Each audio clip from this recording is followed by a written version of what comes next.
Welcome back to the deep dive. So, normally when I'm prepping for one of our conversations, I'm usually surrounded by stacks of academic papers. Or some really dense geopolitical analysis. Exactly. But today, Yeah.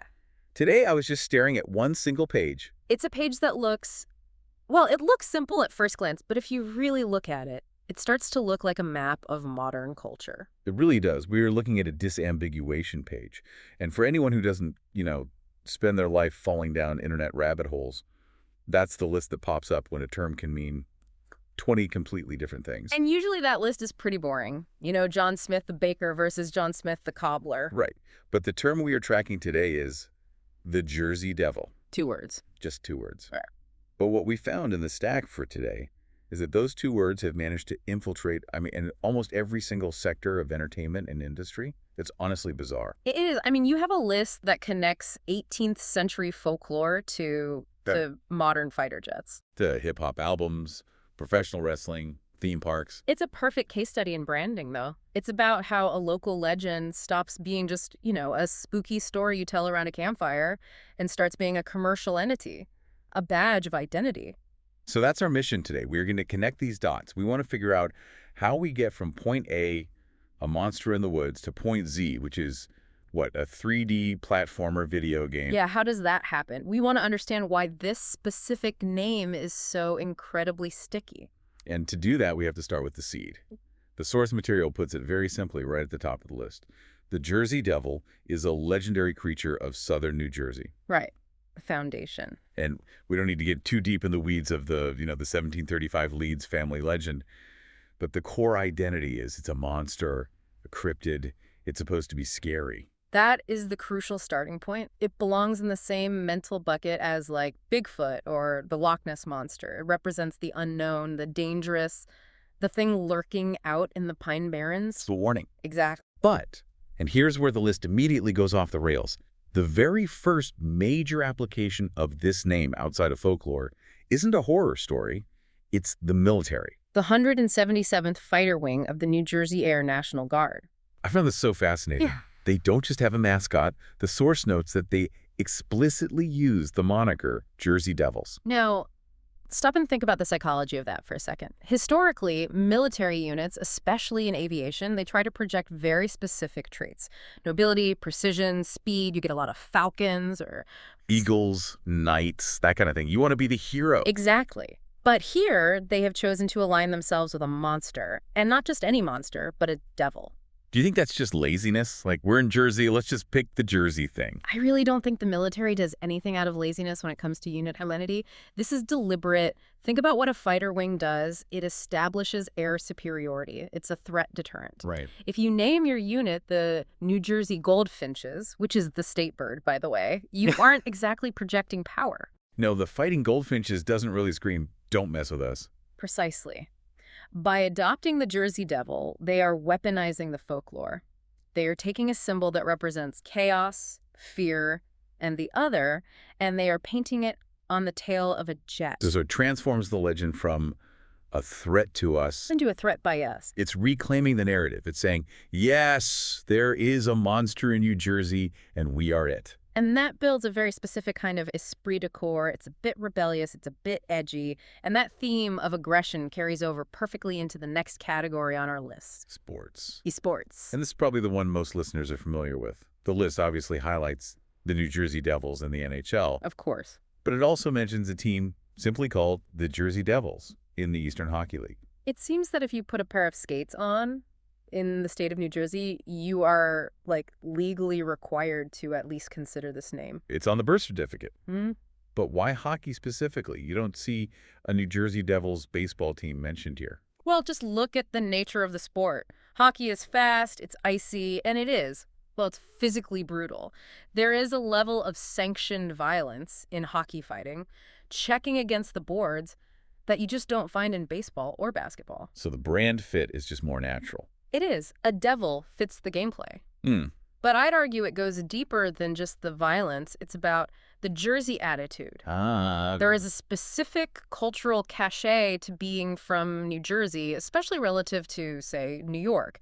It's gritty, it's blue collar, it's tough. The devil name just encapsulates that. It says, "We aren't the Pollard metropolitan team, we are the Devils." creates an instant us versus them mentality. Yeah. That's the entire point of sports marketing. Exactly. But speaking of marketing aggression, there was one entry on this list that I actually wasn't aware of before we started this.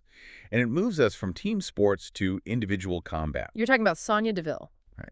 Professional wrestler, former MMA fighter. The source notes her real name is Daria Baronato, but Sonya Deville, spelled Deville, is the persona.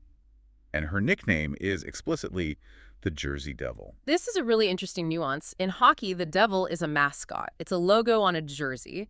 For a wrestler or an MMA fighter, the name is the character. So what does taking this name do for her? Why not just be the Jersey Mauler or something like that? Well, in wrestling, you need a hook. You need something that tells the audience who you are before you even walk down the ramp. By adopting the Jersey Devil, she is signaling unpredictability. Because the devil is a wild animal. Because the legend is uncontainable.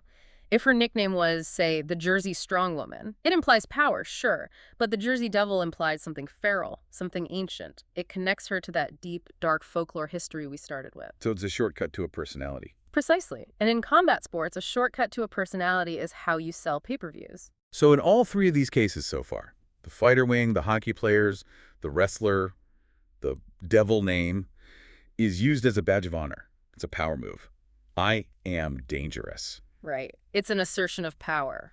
But then we look further down the list into media, and the usage starts to get, well, a little more literal, and honestly, a little messier. This is where pop culture starts to chew on the concept and spit out all these different versions. We're not just using the name for a team anymore. We're telling stories about the creature itself. We have to talk about the X-Files. Oh, we have to. You can't talk about 90s folklore without it. The list mentions a television episode literally titled The Jersey Devil.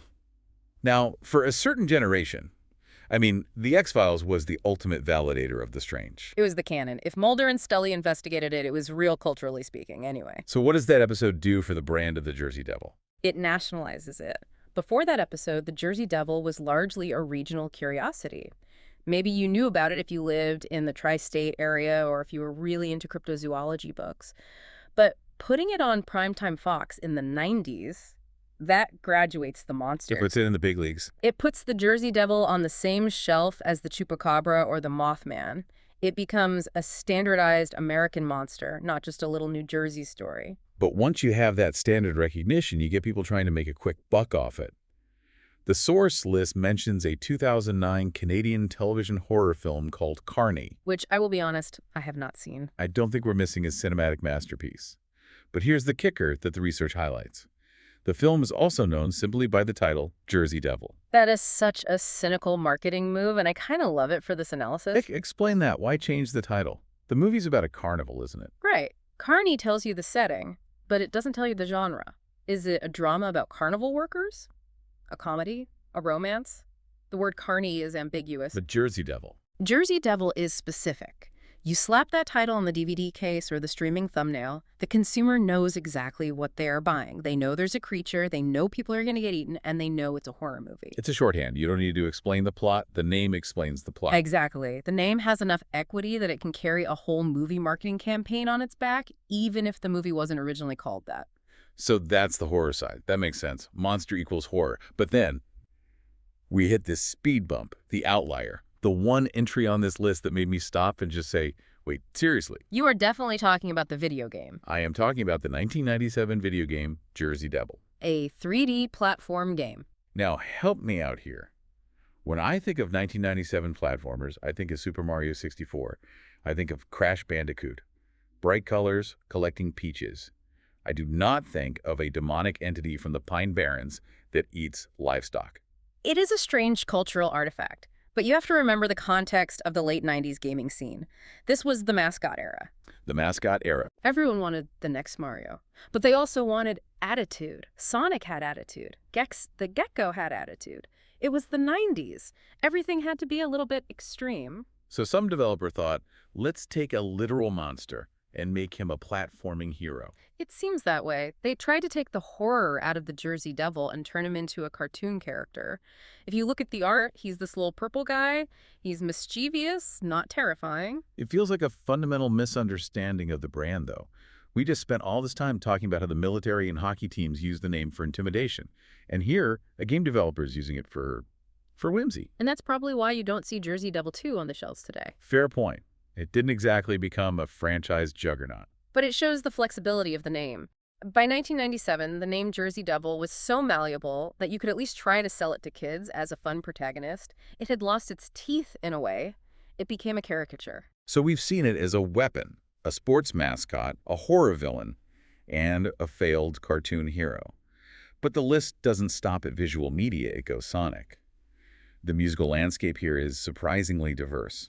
This is the part of the deep dive that really surprised me. I was expecting maybe some heavy metal, some doom rock, the devil. Which would make sense. Yeah.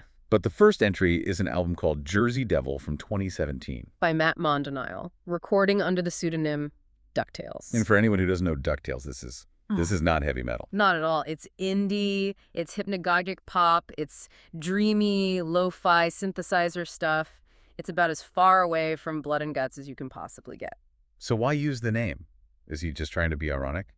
I don't think it's irony. I think it's about place. Mondonile is from New Jersey. For an artist like that, Jersey Devil evokes the atmosphere of the state. The woods, the suburbs, the empty highways at night. He's using the name to summon a vibe, not a monster.